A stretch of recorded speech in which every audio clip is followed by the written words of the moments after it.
UK ভিসার তিনটি মূল মন্ত্র বলি। নাম্বার 1, আপনার যদি সেভিংস অ্যাকাউন্টে সাফিসিয়েন্ট ব্যালেন্স থাকে। কেমন ব্যালেন্স? সেটা হচ্ছে যদি আপনি ইন্ডিভিজুয়াল ট্রাভেলার হয়ে থাকেন তাহলে মিনিমাম 10 লাখ টাকার উপরে ব্যালেন্স দেখাবেন। ফ্যামিলি যদি নিয়ে অ্যাপ্লাই করেন তাহলে আপনি 20 লাখ টাকা বা সামথিং আপনি ব্যালেন্স দেখাবেন। এই ব্যালেন্সটা বেসিক্যালি ক্যালকুলেশন হবে হচ্ছে আপনার ট্রাভেল আইটিনারিতে আপনি কি পরিমাণ কস্ট দেখাচ্ছেন যে এই ট্যুরে গিয়ে আপনি কত টাকা খরচ করবেন।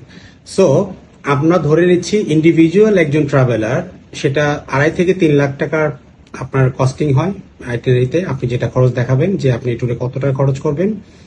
আর ফ্যামিলির ক্ষেত্রে সেক্ষেত্রে যদি ফ্যামিলি মেম্বার 2 জন বা 3 জন হয় সেক্ষেত্রে 6-7 লাখ টাকা আমরা নর্মালি একটা ট্যুরে খরচ দেখাই।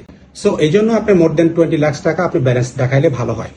এরপর হচ্ছে এই ব্যালেন্সের ব্যাপারে আরেকটা বিষয় বলে রাখি, সেটা হচ্ছে যে আপনার সেভিংস অ্যাকাউন্টের টাকাটা যদি ইনক্রিজিং হয় এরকম প্রতি মাসেই আপনার টাকাটা গ্র্যাজুয়ালি অ্যাড হচ্ছে, মানে দ্যাট মিনস হচ্ছে আপনার সেভিংস অ্যাকাউন্ট মানে হচ্ছে এরকম যে আমরা যে টাকা আর্ন করি সেটা বিজনেস থেকে হোক বা জব থেকে হোক, সেই টাকাটার একটা অংশ পরিবারের খরচ বাদ দিয়ে বা পার্সোনাল খরচ বাদ দিয়ে আমরা যেই টাকাটা অ্যাকাউন্টে সেভিংস হিসেবে রাখি, ইউকে এম্বাসি এই বিষয়টাই নিশ্চিত হতে চায়। সো যদি আপনি জব করেন বা বিজনেস করেন, যেটাই করেন না কেন, আপনার সেভিংস অ্যাকাউন্টে সবসময় একটা স্মার্ট অ্যামাউন্ট প্রতি মাসে অ্যাড হয় কিনা এই বিষয়টা ইউকে এম্বাসি দেখবে। আর অ্যাকাউন্টের ক্ষেত্রে যে বিষয়টা মাথায় রাখবেন সেটা হচ্ছে যেন কোনো অসামঞ্জস্য কোনো লেনদেন না থাকে। যদি কোনো অসামঞ্জস্য লেনদেন থাকে তাহলে আপনাকে অবশ্যই কভার লেটারে সেটা আপনাকে স্পেসিফিক উল্লেখ করে দিতে হবে কেন বড় ধরনের ট্রানজেকশন হয়েছে, সেটা পারপাসটা কি রিজন ছিল সেটা আপনাকে ক্লিয়ার করে দিতে হবে ভিসা অফিসারকে।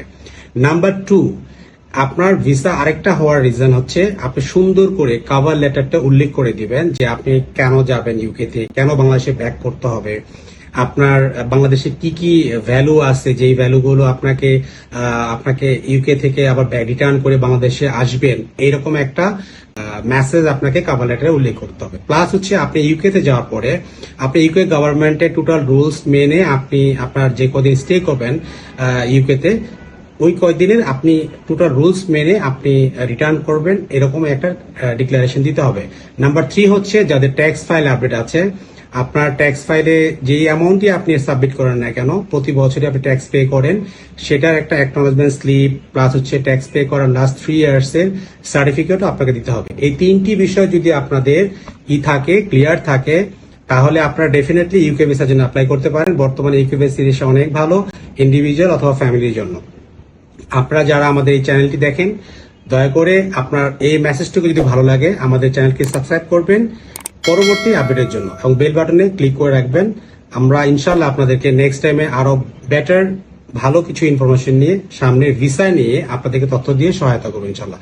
এবং কারো যদি কোনো তথ্যের প্রয়োজন হয় স্ক্রিনে নাম্বার কল করুন অথবা আমাদের কমেন্ট বক্সে আমাদের ইমেল অ্যাড্রেস দেওয়া থাকবে, যেখানে আপনি চাইলে যে কোনো তথ্য বা যে কোনো সহযোগিতা ভিসা সংক্রান্ত যদি তথ্য প্রয়োজন হয় আমাদেরকে জানাবেন। আমরা চেষ্টা করবো আপনাদেরকে সহযোগিতা করার জন্য। ভালো থাকবেন, সুস্থ থাকবেন। আসসালামু আলাইকুম।